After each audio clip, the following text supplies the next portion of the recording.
Imagine a world that unravels not over decades, but in a matter of mere days. A world where just a single isolated spark ignites this massive global chain reaction, literally crippling economies and emptying out the skies. Welcome to today's deep dive.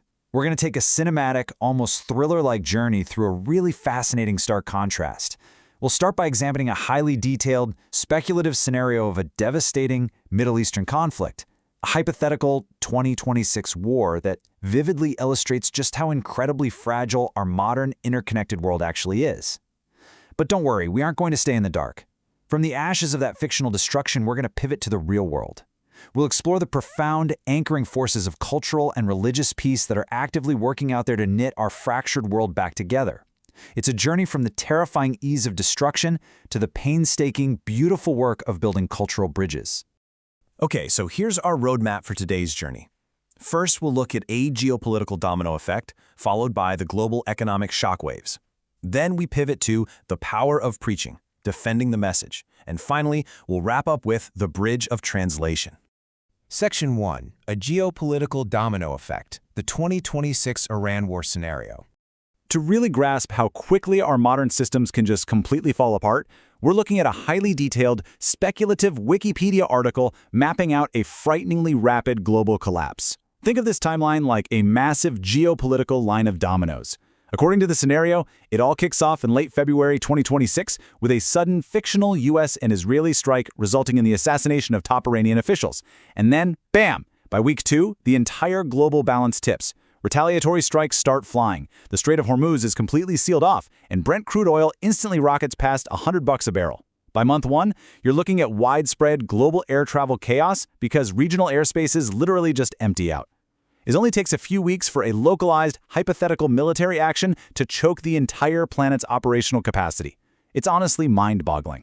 The central nerve for all this catastrophic global impact is the Strait of Hormuz. Now, in the real world, about a quarter of all seaborne oil trade passes right through this one narrow stretch of water. It's essentially the global economy's jugular vein. So when our fictional timeline posits that Iran blocks the strait, lays down sea mines, and the US responds with a massive naval blockade, well, the global energy supply doesn't just slow down. It hits an absolute brick wall. And this brilliantly, if terrifyingly, illustrates how a speculative military conflict bleeds directly into everyday civilian survival. It's really not just about soldiers and military bases. The escalation simply shuts down everyday life. Imagine looking up and seeing absolutely zero commercial flights, because civilian aviation airspace is entirely emptied across the Middle East. Vital global supply chains for things like agricultural fertilizer and even helium are totally halted. Why? Because nearly 50% of global urea and sulfur exports transit through that very strait.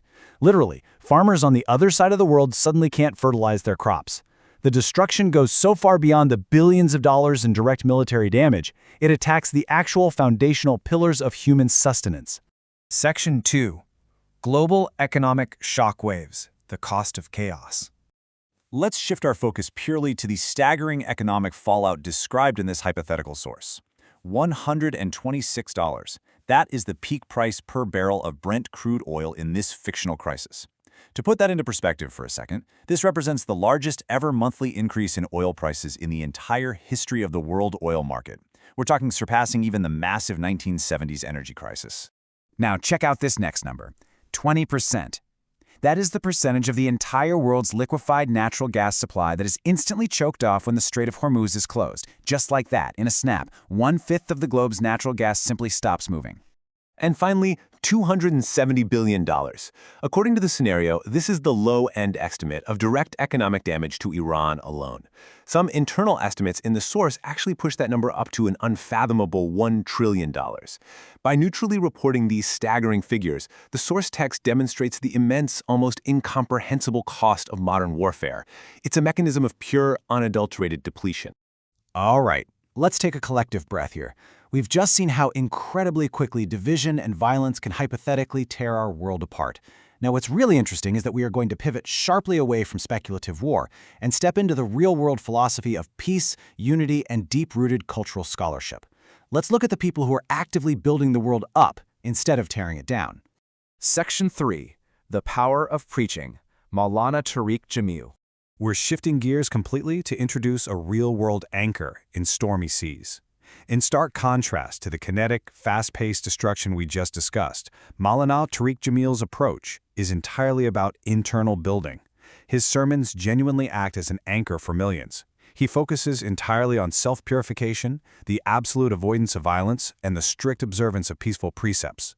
In doing so, he proves a highly vital real-world point, that words, peaceful rhetoric, and a deeply unifying message can reach people far more effectively and constructively than weapons ever could. His core message perfectly encapsulates this approach.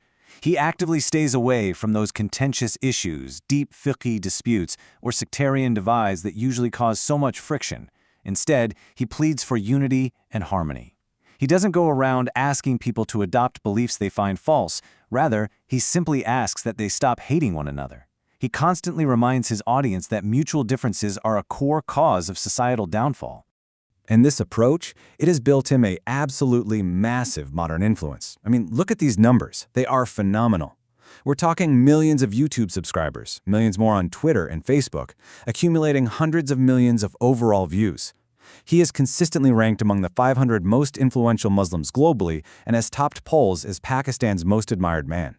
What does this tell us? It shows us for sure that there is a massive, hungry global audience out there for a message that prioritizes peace over conflict. Section 4. Defending the message. Harmony over hatred. Let's break down the impartial cultural fact of his incredibly widespread appeal across various social and religious boundaries. Look at the breadth of this influence. He isn't just speaking into an echo chamber for one specific demographic. In 2020, he even received Pakistan's Pride of Performance Award from the president. But perhaps more incredibly, his audiences aren't limited to his own Deobandi sect. People from the Barelwi community and even non-Muslims from Hindu and Sikh communities regularly attend his lectures to take benefit from them. By specifically avoiding those contentious, divisive traps that cause the domino effects of conflict, his message of peace is able to resonate across incredibly diverse community lines. Section 5. The Bridge of Translation. Dr. Shehzad Salim. We are smoothly transitioning into another real-world pillar of peace, a bridge spanning centuries of tradition, bringing it directly into the modern English-speaking world. We're entering the refined, structured world of literary translation and academic research. You see, where Maulana Tariq Jamil uses the spoken word to unify the masses, Dr. Shehzad Salim uses the meticulous academic rigor of the written word. Think about what this takes for a second. Dr. Salim has dedicated 37 years to a profound scholarly struggle. His life's work is taking the incredibly rich, complex religious teachings of the Farahi school, from major scholars like Maulana Farahi, Amin Ahsan Islahi, and Javed Ahmed Gamadi, and painstakingly translating them into English. By moving these dense texts into the global lingua franca, he's essentially making them accessible to the entire world, not just to those who speak Urdu or Arabic. And the sheer output is monumental. He's practically a one-man institution. He completed a PhD in the UK on the history of the Quran, employing rigorous textual criticism. He has translated massive, magnum opus exegesis like Tadabbur-e-Quran and Al-Bayan into English. He's been the founding editor of the Renaissance Monthly Journal for over 3 decades, and he's developed comprehensive modular syllabuses for students. To put it simply, Dr. Salim is single-handedly accomplishing what entire universities and academic bodies only aspire to achieve. Let's walk through the steps of his unique approach. So get this, Dr. Salim actually started out with a bachelor's degree in electrical engineering before pursuing his doctorate in Islamic research. And you can really see how this unique background merges into a highly analytical, modern approach to faith. Step 1 is deep, objective, textual criticism. Step 2 is crafting incredibly accurate, yet refined and accessible English translations. And Step 3 is engaging a global, youth-oriented readership. He's not shying away from tough subjects. He tackles topics like intellectual freedom, critical thinking, and the psychology of militancy, answering the modern youth's biggest questions with reason and well-supported discourse. And this right here is exactly why this matters so much. Within his institutions, the prevailing spirit is never about establishing sectarian prejudice or claiming some kind of doctrinal superiority. It is entirely about the spirit of truthfulness and true intellectual freedom. In a world that we've seen is so terrifyingly prone to the explosive, rapid domino effects of conflict and war, this kind of painstaking education, deep understanding, and open dialogue remains our absolute best defense. So, what does this all mean? We started today by looking at how easily the infrastructure of our world could theoretically be dismantled in just a few weeks of violence. But, opposed to that fragility, is the quiet, decades-long, painstaking work of figures like Tariq Jamil and Dr. Shehzad Salim. If it is really that easy to destroy, perhaps the quiet translation of ancient wisdom and the stubborn insistence on cross-cultural harmony truly are the ultimate anchors securing our shared future. It's definitely something profound to think about. Until next time, keep learning, keep questioning, and keep exploring.